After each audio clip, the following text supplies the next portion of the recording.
Okay, so today I'm going to start off like I would with any other dog here with PJ today. So this is her first time being in our little training room, our office. So I'm going to let her just kind of sniff around and get used to the room.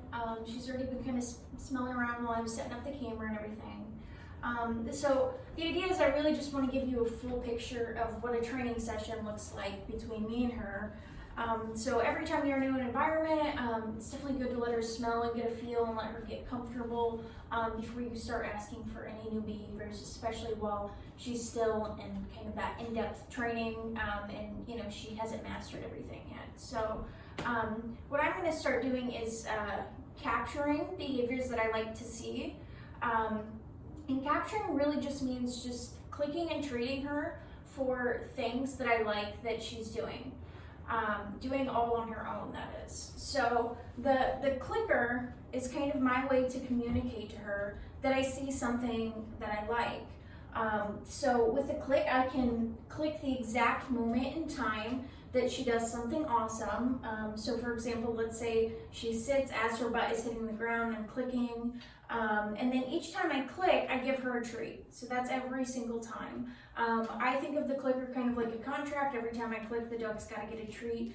We really want the click to be a valuable thing for them. We want them to like to work for it. And we want it to have really strong meaning. You don't have to use the clicker forever, but it's really good for teaching behaviors that your dog doesn't know yet, or if you really need to be precise about something. So what I'm going to do is I'm just going to wait for her to check back in with me.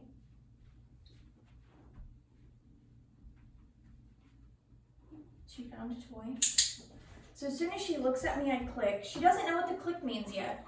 So we need to be really good about, as soon as we click, we want to get those treats out really fast. She looks at me, I click that moment. So again, just clicking for things that I like that she does. So training is a lot more about showing her what we do like to see rather than what we don't like to see. So, you know, instead of teaching her, you know, we're going to yell at her whenever she jumps on the counters. It's much more effective just to reinforce her when she's laying down instead of jumping on the counters. So if she goes off and sniffs, that's fine. She's in a new environment. I'm going to let her do that. And then I'm just going to reinforce her when she makes those good decisions to come back to me. So I'm not going to say her name over and over.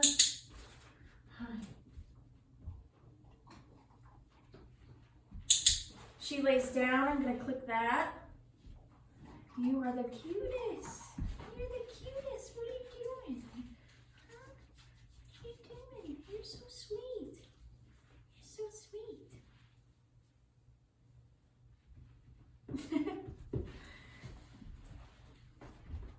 So she's definitely a jumper. So I want to make sure that I'm not ever reinforcing her jumping.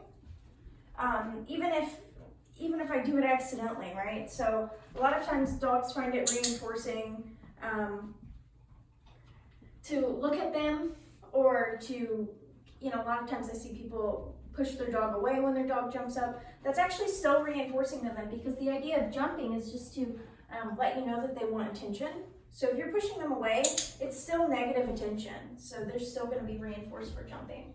So what I'm going to do is just continue to reinforce an alternate behavior. So it's a lot better for her to be sitting when she approaches me than jumping. And I'll also occasionally reinforce her just for having 4 paws on the ground. Because for a young dog like this, especially a really excitable one that likes to jump, keeping 4 paws on the ground and focusing on me is actually a pretty big deal. So she's starting to kind of learn what that click means. And I'm keeping a really high rate of reinforcement here because I want her to like training. I want her to know what the clicker is. And she just is offering so many good behaviors. I love the eye contact. I love that she's doing a better job of keeping 4 paws on the ground. She does happen to jump up, that's okay. I'm just gonna make sure that I'm putting the treat on the ground and not feeding her while she's up on top of me.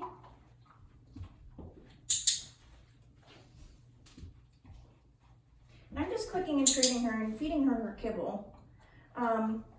If you are in a more distracting environment, you might find it better to use a higher value treat. Good job.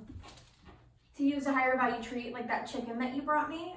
That's what I'll use like if I take my dog to the park, if I go to Lowe's or something. I kind of think of it as if you're working harder, you want to get paid more, right? So instead of getting that kibble, you really want the chicken. Good girl. PJ! So we're working on name now. Good girl. I love those sits. I love that I don't even have to ask her to sit. Good job. So the more you reinforce those behaviors that you like in different contexts, the more they're going to offer those behaviors without you asking them. So if you ever see people just, their dog's jumping on someone or something and they're just cueing their dog over and over to sit and the dog's not listening, it's probably because they haven't practiced in those behaviors. But your dog will start to pick up, okay, in this scenario, I've been reinforced for laying down or sitting before. I'm going to try that and see if that gets their attention instead. Yeah, you're a smart girl. So your dog will actually start to learn, okay, we're in the kitchen, that means I should be calm now. Or, oh, mom's got company over, that means that, oh, you missed it. Mom's got company over, that means I should lay down on my mat. Good girl. And we're gonna always keep these sessions really short. We always want to leave them coming back for more. So I'm gonna throw a few extra treats on the ground here and then tell her, all done, good girl, all done. So that she knows that we're taking a break. Yeah, take a break.